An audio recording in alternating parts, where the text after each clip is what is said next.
Item Number SCP-2649. Index: Multidimensional Ceramic Omnivore. Object Class: Euclid. Special Containment Procedures: SCP-2649 must be contained within a standard animal containment chamber, and is to be provided with at least 4 ounces of raw meat, of any type, per day. This feeding schedule must be randomized weekly in order to minimize chances of an attempted escape by SCP-2649. Any containment chamber housing SCP-2649 must be lined entirely with ceramic tile or some other ceramic surface. Any personnel interacting with SCP-2649 are to wear boots that have been equipped with ceramic soles. Image: SCP-2649, coated in SCP-2649-A to defend against a perceived threat. Description: SCP-2649 resembles a white teapot with 4 pairs of mobile arachnoid legs attached at its base. The mechanism by which these legs are capable of movement is unknown, as the entity appears to be composed entirely of ceramic. The spout produces a highly viscous black liquid, hereafter referred to as SCP-2649-A. The entity has been observed bending over to pour this fluid on the ground around it, and it is capable of reabsorbing the substance as needed. Any such pool of SCP-2649-A functions as a portal. Any object crossing the surface is transported to a pocket dimension in which organic matter deteriorates over time. Objects larger than the surface of an SCP-2649-A pool are not affected. No objects transported in this manner have been recovered, but radio transmissions can be received, suggesting that the portal functions in both directions.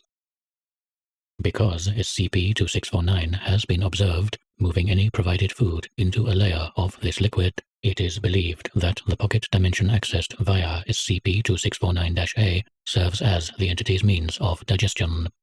SCP-2649 itself cannot be transported by this fluid, and has even been known to coat itself with it as a means of defense, transporting any projectiles and small threats that make contact. Experimentation suggests that this resistance is linked not to the identity of SCP-2649, but to its material. Experimentation confirms that objects composed of ceramics will not pass through a layer of SCP-2649-A. Addendum 1. SCP-2649-A Exploration Log. Objective: collect data regarding the SCP-2649 pocket dimension. Procedure: a 500-gram mass of raw beef is lowered into a sample of SCP-2649-A, followed by a camera that can be accessed remotely. Results: the camera view displays a dark expanse, with no walls or boundaries visible. Several inanimate objects are adrift, as gravity appears to be absent. All of these objects are composed of metallic or mineral substances. None are organic, and they range in size from coins and tooth fillings to metal chairs and a single 6-foot I-beam. No light sources exist other than that mounted to the camera. The beef sample is visible ahead.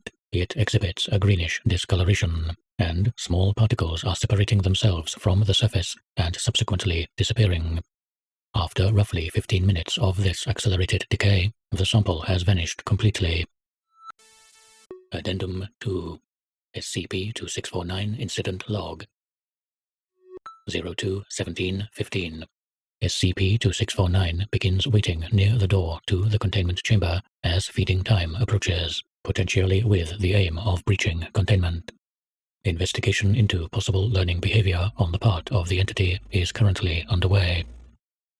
03-24-15. SCP-2649 has taken to depositing a layer of SCP-2649-A beneath the location its food is usually placed. At this point, it is accepted that SCP-2649 exhibits learning behavior, and containment procedures have been modified to include a randomized feeding schedule. 04-10-15. SCP-2649 appears to have discovered that its containment cell is composed of cinder blocks that can be transported by SCP-2649-A. The entity had managed to remove 4 of them by the time the attempted breach was noticed, and SCP-2649 was transferred to a new containment chamber lined with ceramic tile. 060115. One member of D-Class personnel assigned to SCP-2649 entered the entity's containment chamber for routine feeding, and immediately fell through the surface of a pool of SCP-2649-A that had been left at the entrance. In the brief span of time in which the chamber door remained open, SCP-2649 was able to breach containment, but was recaptured quickly and with no further casualties. Containment procedures have been revised to include ceramic soles on employed footwear in order to prevent future incidents of this type.